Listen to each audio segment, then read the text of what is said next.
Hey adventurers, this is Mark and welcome to Adventure Pass.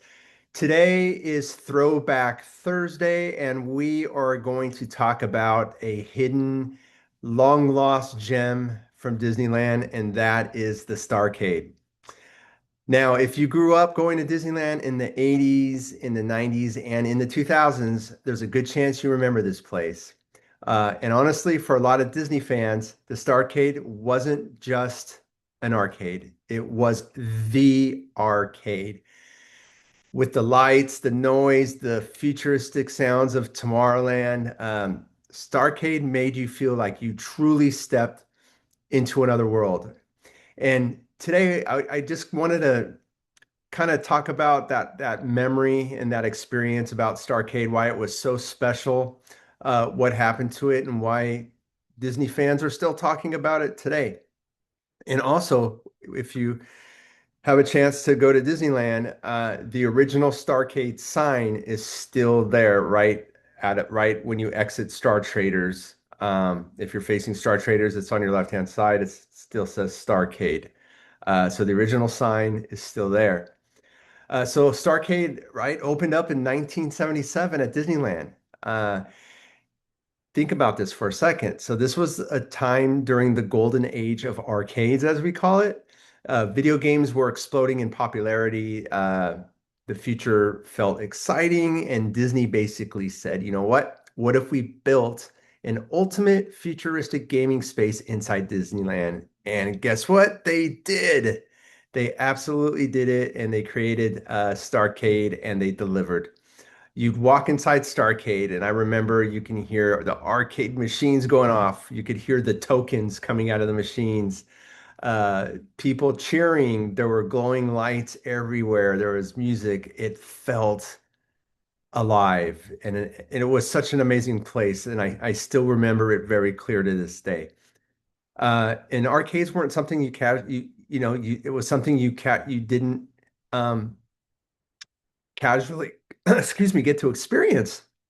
Like these really big awesome arcades, so this was a really big deal when Disneyland opened theirs. um and for many of us and for many kids at the time, it was the first chance to play games like Galaga, Pac-Man, Space Invaders. Tron was super popular, Star Wars, and just tons of other classics. And I remember Starcade would always have those classic games there, and when you went to Disneyland, I mean, sometimes, honestly, I remember it would be one of the first places that I went to. It would be the Starcade, or we would go on Space Mountain, come out of Space Mountain, and it you'd go right into the Starcade. It was right there. So one of the coolest things about Starcade is the atmosphere. In Tomorrowland in the 80s had this retro future vibe that Disney fans absolutely love, and they love that vibe today.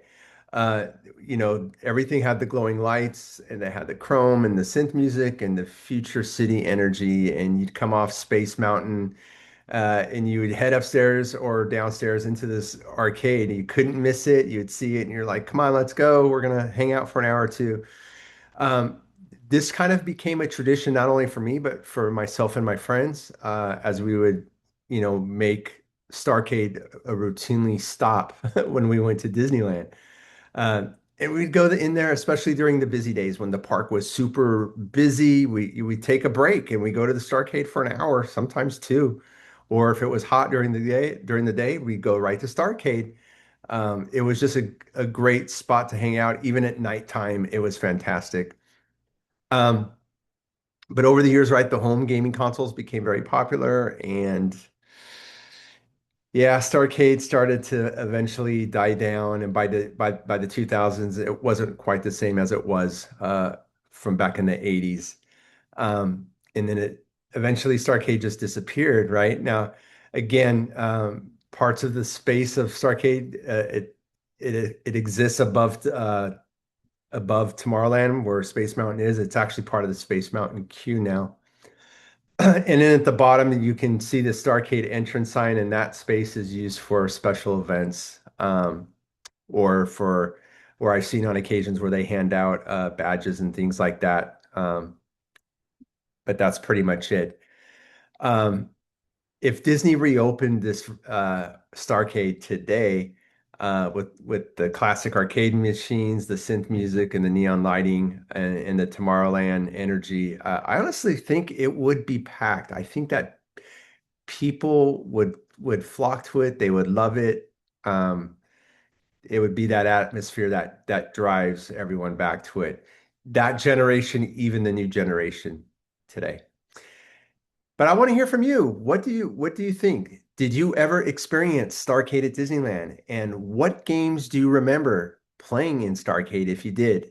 And would you want Disney to bring back Starcade today, sometime in today or in the future? Uh, Drop your thoughts down in the comments. I want to hear from you. I love Starcade, and I'm sure there's many of you out there that have experienced Starcade as well. I appreciate all of you. Again, thank you for watching this video. Please hit that like button, hit that subscribe button, and don't forget to put your comments down below. Thank you so much, and we will catch you on the next adventure. Take care, my friends. Talk to you later. Bye.